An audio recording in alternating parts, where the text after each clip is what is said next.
Hi everyone, అందరికీ ఈరోజు గురు పౌర్ణమి సందర్భంగా మా యొక్క శుభాకాంక్షలు. అండ్ ఇక్కడ మనం కొన్ని ముఖ్యమైన విషయాలు మాట్లాడుకోవాలి కాబట్టి ఈ వీడియో అయితే చేస్తూ ఉన్నాను. ఇక్కడ ఇది హిందువులకా లేదా స్పిరిచువల్ లైఫ్ ఉన్న వాళ్ళకా లేకపోతే ఇంకెవరికా అని చెప్పేసి అనుకోకుండా, ఇది సమాజంలో ప్రతి ఒక్కరికి ఇంపార్టెంట్, ప్రతి ఒక్కరికి గుర్తు తెచ్చుకోవాల్సిన ఒక మంచి రోజు లేదా ఒక మంచి మెసేజ్ ఇచ్చే రోజు అని చెప్పి మనం అనుకోవచ్చు. సాధారణంగా గురువు అనే పదానికి అర్థం అజ్ఞానాన్ని లేదంటే మనలో ఉన్న ఆ యొక్క అంధకారాన్ని తొలగించే వ్యక్తి అని దాని యొక్క మీనింగ్. ఇక్కడ మనకి ఈరోజు గురు పౌర్ణమి సందర్భంగా వ్యాస మహర్షి వేదాలకు సంబంధించి తను చేసిన వర్క్ సంబంధించి ఒక కథనం అయితే ఉంటుంది. అదేవిధంగా మన యొక్క జీవితాల్లో డిఫరెంట్ సందర్భాల్లో అటు స్పిరిచువల్ జర్నీ అయినా, ఎడ్యుకేషన్ అయినా, అండ్ ఇతర ఫైనాన్షియల్ గ్రోత్ కానీ, ప్రొఫెషనల్ గ్రోత్ కానీ, లేదంటే మన యొక్క సైకాలజికల్ సంబంధించి ప్రతి విషయంలో గురువు అనే పాత్ర చాలా చాలా ఇంపార్టెంట్. మీలో చాలా మందికి తెలిసుండొచ్చు లేదా తెలియకపోవచ్చు, ఒక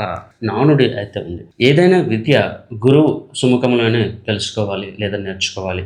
గురువు లేకుండా వచ్చే విద్య ఆ విద్యార్థిలో లేదంటే ఆ పర్సన్లో అజ్ఞానాన్ని, అహంకారాన్ని లేదా ప్రమాదాలను కూడా క్రియేట్ చేస్తుంది అని చెప్పి దాంట్లో ఒక మీనింగ్ అనమాట. సాధారణంగా ఇవి కొన్ని పాత సినిమాల్లో కానీ లేదంటే మీరు కొన్ని కథల్లో కానీ వినొచ్చు.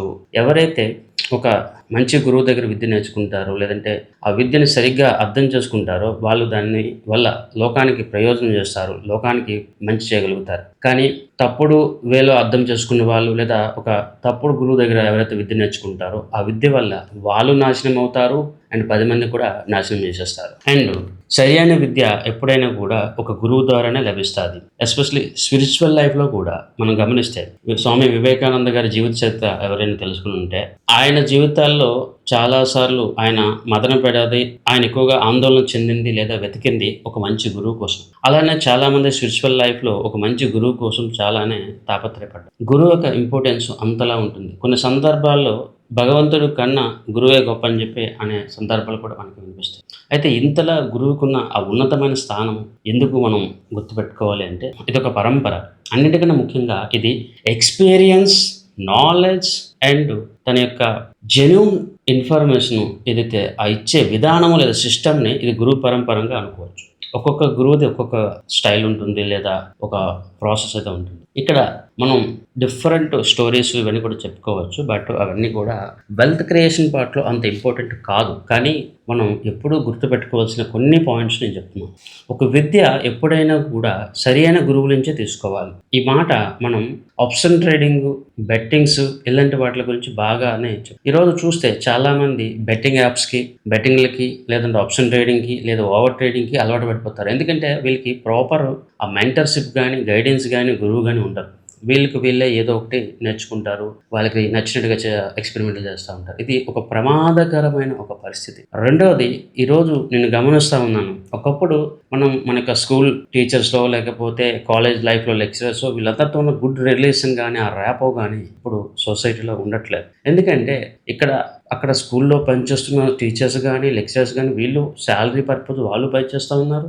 స్టూడెంట్స్ వీళ్ళు మనీ ఎర్నింగ్ ఎలా అని చెప్పో లేకపోతే మంచి జాబ్ కొట్టి జాబ్ వల్ల ఎక్కువ ఎర్న్ చేయాలని ఈ మైండ్లో ఉండిపోయారు తప్ప జీవితం అంటే ఏంటి, జీవితంలో మనం ఏం నేర్చుకోవాలి, దాని యొక్క విలువలు ఏంటి, హ్యూమన్ రిలేషన్స్ ఏంటి, ఇవన్నీ కూడా మనం మర్చిపోతూ ఉన్నాము. అది స్కూల్ లైఫ్లో అయినా, కాలేజ్లో అయినా కూడా అండ్ బయట అయినా కూడా. సో ఈ రిలేషన్ అనేది చాలా చాలా ఇంపార్టెంట్. తల్లిదండ్రులు మనకి జన్మనిస్తారు లేదా ఫైనాన్షియల్ సపోర్ట్ ఇవన్నీ కూడా చేస్తారు. కానీ సరైన బుద్ధి లేదంటే ఆ నాలెడ్జ్ ఇవన్నీ కూడా మనకి ఒక మంచి టీచర్ల నుంచే వస్తుంది. ఈ రోజుకి కూడా మా యొక్క కాలేజ్లో కానీ లేకపోతే స్కూల్ లెవెల్లో ఎవరైతే టీచర్స్ అంటే ఎవరి దగ్గర అయితే మేము చదువుకున్నామో వాళ్ళు చేసిన మంచి పనులు కానీ, వాళ్ళు ఇచ్చిన మంచి మెసేజెస్ కానీ వాళ్ళ దగ్గర మేము ఎంతో నేర్చుకున్నాం. ఇప్పటికీ వాళ్ళని మేము గుర్తు తెచ్చుకుంటూ ఉంటాం. సో ఆ రిలేషన్ అంతలా ఉంటే మనకు కూడా మన మనసులో మంచితనం అనేది ఉంటుంది లేదా మంచి చేయాలని ఒక తాపత్రయం ఉంటుంది. ఎప్పుడు స్వార్థంలో ఉండేవాళ్ళు లేదా ఎప్పుడు వేరే వాళ్ళ గురించి పట్టించుకునే వాళ్ళు ఇలా ఒక పరంపర మొదలైతే మొత్తం సమాజం కూడా అదే విధంగా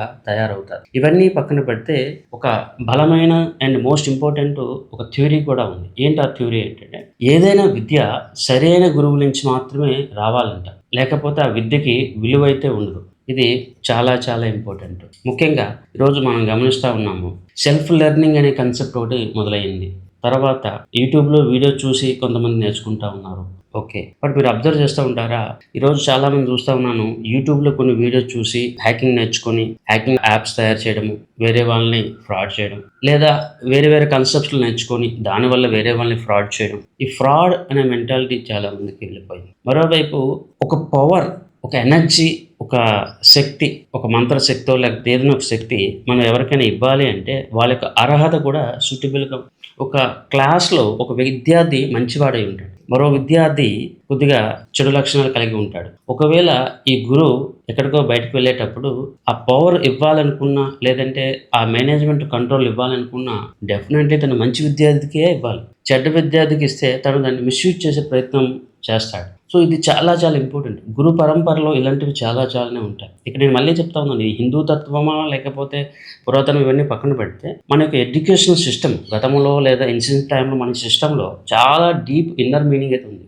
కొన్ని సందర్భాల్లో మనం గమనిస్తే ఒక విద్య ఒకరికి ఇవ్వాలంటే వాళ్ళకి ముందు పరీక్షలు పెట్టేవాళ్ళు. ఆ పరీక్షకి వాళ్ళు నిలబడితేనే వాళ్ళకి ఆ విద్య ఇచ్చేవాళ్ళు. ఎవరికి పడితే వాళ్ళకి ఆ విద్య ఇవ్వరు. ఈవెన్ మీరు చైనీస్ కుంఫు రిలేటెడ్ కొన్ని మూవీస్ చూసినా కూడా మీకు అర్థమవుతుంది. ఆ మాస్టర్ ఎవరికైనా కొత్త స్టూడెంట్ వస్తే తనకు చాలా టెస్టులు పెడతాడు. 2 నెలలు 3 నెలలు టెస్టులు పెడతాడు. అతన్ని పట్టించుకోడు. అలా ఎందుకు చేస్తారంటే వాళ్ళలో పేషెన్స్ లెవెల్స్ ఎలా ఉంది, వాళ్ళు ఎలా రియాక్ట్ అవుతా ఉన్నారు, వాళ్ళు నిజంగా ఆ యొక్క కుంఫు కానీ లేదా మార్షల్ ఆర్ట్స్ నేర్చుకోవాలా లేదా అని అనుకుంటున్నారా, లేదా తాపత్రయపడతా ఉన్నారా లేదని ఇవన్నీ కూడా చూస్తారు. అదేవిధంగా మీరు గురు దత్తాత్రేయ ఈ మూవీస్ కానీ లేదా కథలు కానీ మీరు చూస్తే ఎవరైనా తన దగ్గరికి విద్య కోసమో లేకపోతే సపోర్ట్ కోసం వస్తే తనని నిర్లక్షిస్తాడు, తనని ఇన్సల్ట్ చేస్తారన్నమాట. బట్ వాస్తవానికి ఇవన్నీ కూడా ఒక రకమైన పరీక్షలు లాంటివి. ఎందుకు ఇవన్నీ చేస్తారంటే వాళ్ళ యొక్క సైకాలజికల్ ఎమోషనల్ ఎంతవరకు సూటబుల్గా ఉన్నాయో లేవో చూస్తారు. మీకు యూపీఎస్సి అంటే సివిల్స్ ఎగ్జామ్స్లో వాటిలో గమనిస్తే ఎవరైతే ఐపీఎస్ ఐఏఎస్కి వెళ్తారో అక్కడ వాళ్ళకి ఇంటర్వ్యూ ప్రాసెస్ చాలా టఫ్గా ఉంటాయి. అంటే వాళ్ళు సబ్జెక్ట్ పరంగా అడిగే క్వశ్చన్స్ కన్నా వాళ్ళు ఆ సందర్భంలో ఎలా రియాక్ట్ అవుతారు అన్న దాని మీద ఎక్కువగా ఫోకస్ పెడతారు. ఇవన్నీ కూడా ఎందుకు ఆ యొక్క మనిషి యొక్క మానసిక పరిస్థితి ఎలా ఉంది అని తెలుసుకోవడానికి. ఇవన్నీ నేను ఎందుకు చెప్తున్నానంటే మీరు మీ యొక్క ప్రొఫెషనల్ లైఫ్ అవనియండి, స్పిరిచువల్ లైఫ్ అవనియండి, లేదా ఇంకొక money related, wealth creation related ఏదైనా కూడా పరంపరలో లేదంటే ఆ ప్రాసెస్లో సరైన మెంటర్ గురువుని ఎంచుకోవడము తెలుసుకోవడం చాలా ఇంపార్టెంట్. గురువు లేకుండా ఎవరో కొంతమంది సక్సెస్ అయ్యి ఉండొచ్చు, లేదా ఏదో విధంగా ఒక లైన్లోకి వాళ్ళు వచ్చి ఉండొచ్చు. బట్ సరైన గురువు ఉంటేనే చాలామందికి అది ప్రయోజనం అయితే ఉంటుంది.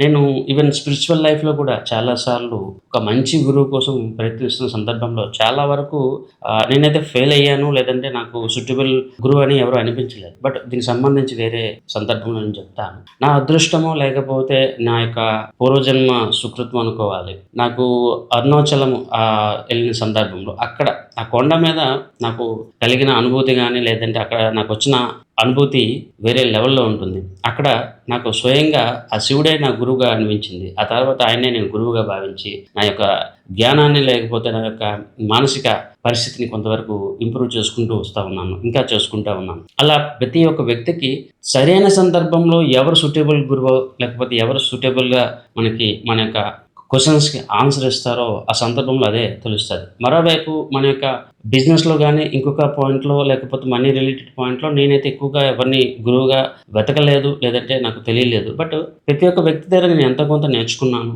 అది బయట అవనియండి, లేదా సోషల్ మీడియా, లేకపోతే బయట ఎవరైనా కూడా ఒక మంచి విషయాన్ని చెప్తే నేను నేర్చుకునే ప్రయత్నం అయితే చేస్తాను. వేరే వాళ్ళ నుంచి నేర్చుకోవడానికి ఎప్పుడు కూడా నేను వెనకాడను, అందులో ఎటువంటి డౌట్ లేదు. మరోవైపు నాకు పర్సనల్గా గురువుల మీద ఎప్పుడు కూడా ఒక రకమైన అభిమానం లేదంటే భక్తి ఎప్పటికీ ఉంటుంది. ఇప్పటికీ మా యొక్క స్కూల్ లైఫ్లో కానీ లేకపోతే కాలేజ్ లైఫ్లో ఉన్న ఆ గురువులు కానీ లేకపోతే ఆ టీచర్స్ని ఎప్పుడు కూడా మేము రికాల్ అయితే చేస్తూ ఉంటాను. ఎందుకంటే వాళ్ళు మన లైఫ్ని అంధకారం నుంచి వెలుగులోకి నడిపించారు. సో వాళ్ళని ఎప్పుడు కూడా మనం మర్చిపోకూడదు. నేను మరొకసారి అందరికీ చెప్తా ఉన్నాను, మన లైఫ్లో గురువు యొక్క స్థానం చాలా ఇంపార్టెంట్. అది స్పిరిచువల్ లైఫ్ అవనియండి, మీ యొక్క బిజినెస్ అవనియండి, మనీ రిలేటెడ్ అవనియండి, లేదా ఇంకేదైనా గురువు యొక్క స్థానాన్ని మనం ఎప్పుడు కూడా తక్కువ అయ్యొద్దు. 2, సరైన గురువు కోసం మనం వెతికేటప్పుడు కొంత టైం అయితే పడుతుంది. కొన్ని పరీక్షలకు అయితే ఎదుర్కోవాల్సి వస్తుంది, కొన్ని టెస్టులకి రెడీ అవ్వాల్సి వస్తుంది. అన్నిటికన్నా ముఖ్యంగా మనం దానికి సిద్ధంగా ఉండాలి. అంతేగాని మనం కష్టపడకుండా వచ్చే విద్య